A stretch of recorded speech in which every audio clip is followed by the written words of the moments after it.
Let me just get these things. All right, folks. So welcome to Machine Learning for Noobs. I'm Sam Bown, and I have a whole bunch of people helping here, which we'll go through introductions in a minute. I just want to have a brief introduction to what's going on so you can start hacking right away and ignore everything we say, which is the way I usually spend my time at presentations. So you go to samsclass.info. Yeah, any kind of internet connection, any kind of browser will work because everything is in the cloud. And then here you'll find the link for Machine Learning for Noobs, the workshop. And when you go there, there's a place this is all structured like a capture the flag contest. And that's deliberate because especially at DEF CON, but actually at every class I teach everywhere, the room is full of people at all different skill levels, from complete newbies that don't know anything to experts. And so if you want to reach all those different levels, a CTF is the thing. So if any of this is boring to you, skip over it and go down to something that you find valuable.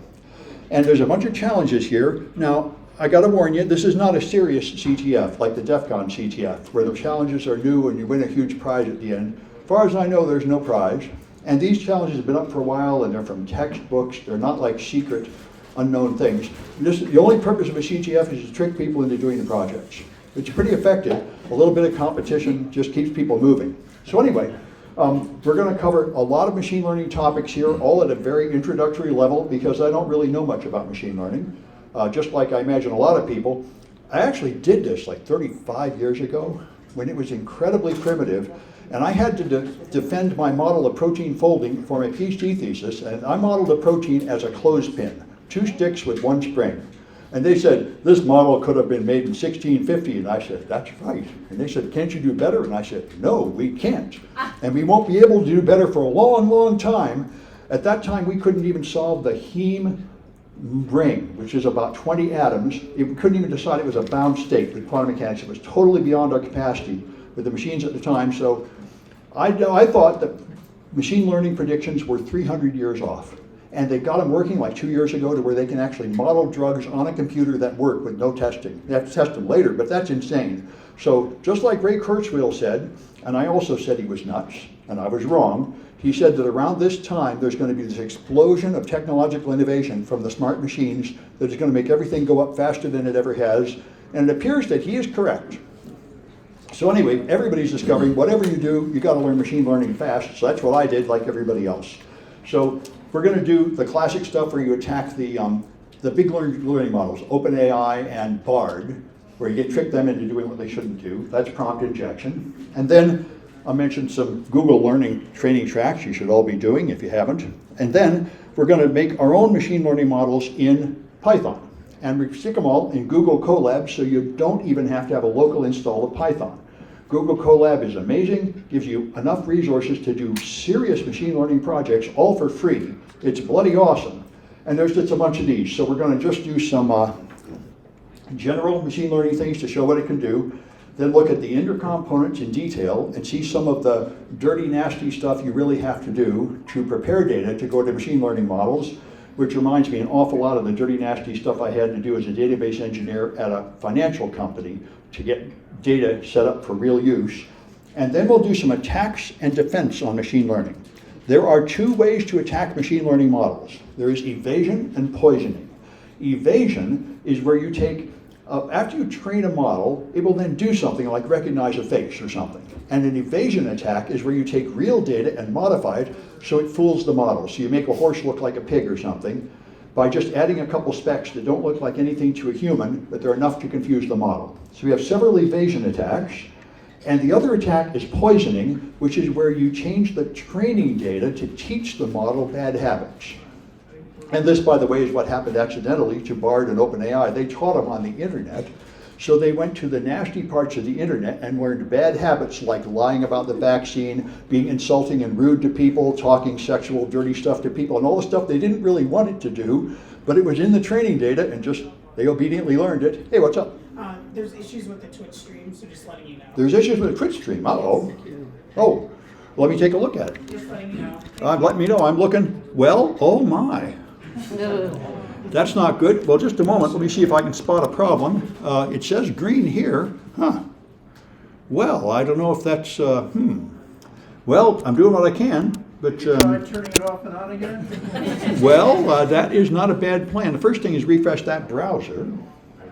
Log in. And now it looks like it's moving somewhat. Oh, and it's freezing up on again. That's bizarre. Why would, anybody expert in Twitch out there? Yeah, I think it might be moving now. It's the DEF CON network. And someone says it worked great for me. Yeah, probably you have to be off the DEF CON network. Yeah, just tell them that. Log in through a hotspot or something. Good, thank you. Good, other people tell me, good. That just happens a lot. I appreciate students giving me feedback because that's the problem with all this amateur stuff. I don't actually get to see exactly what you're seeing, which I would in a more professional setup. Anyway, so, and then we're going to do a defense. Oh, so that's poisoning. We're going to make poison images that the model can't recognize, and poisoning data to train it, and evasion attacks, which give it images that it will miscategorize. And then I got a defense working. It took me about a week to get it working. This is interesting. Deep neural rejection is where your AI model analyzes the data, and then it has another neural network connected to it, which measures every input to see how funny it looks. And if it looks too funny, it rejects it. This is a really good idea. This means it will reject most of the evasive images that come in that have been modified to trick it. What's bizarre about it is the actual paper and the code they gave you with the paper implements this defense, but then does not demonstrate it working in any way that anybody can understand. So I managed to make a much simpler way to show that it works. And it does work. So anyway, and then you can set up your own large language models here, which in my opinion is the future. Everybody is currently using Google Bard and OpenAI, but I think we're all discovering that stuff is really pretty terrible. You don't really want something trained on the whole internet full of all sorts of garbage. What you really want is something trained on a small body of data that you can trust from your company, from your field, something like that. I think realistically, those generic internet-wide AIs are not really the best thing because you don't want to be sending your company data up there anyway. You want your own server with a smaller model trained on the right stuff. And so you can make your own, and I have a few examples here where you do that. So that's an overview. You should all be solving these. Each one of these will have flags. If you go in here, if you go to one of these things like this one, for example, if you go to the bottom, there will be a place where there's a flag. Let me see if I can get there without, okay. Yeah, so when you get these green boxes, there's a flag. You get this thing working, and then there is a green box covering something. That's the flag. So you go up here and figure out which flag it is. This one is ML 100.4, and you put it here, submit flags. So you choose the one you're trying to solve, that would be ML 100.4, put in your name in the flag and submit. And if you get it right, you go on the scoreboard. So that's, everybody should be doing that, and that's why I say you could be doing it remotely, and some people are, and there'll be a live stream and videos. So that's my general introduction. I'm going to stop recording and then just go through the introduction of the people here so you know what to do, because that's not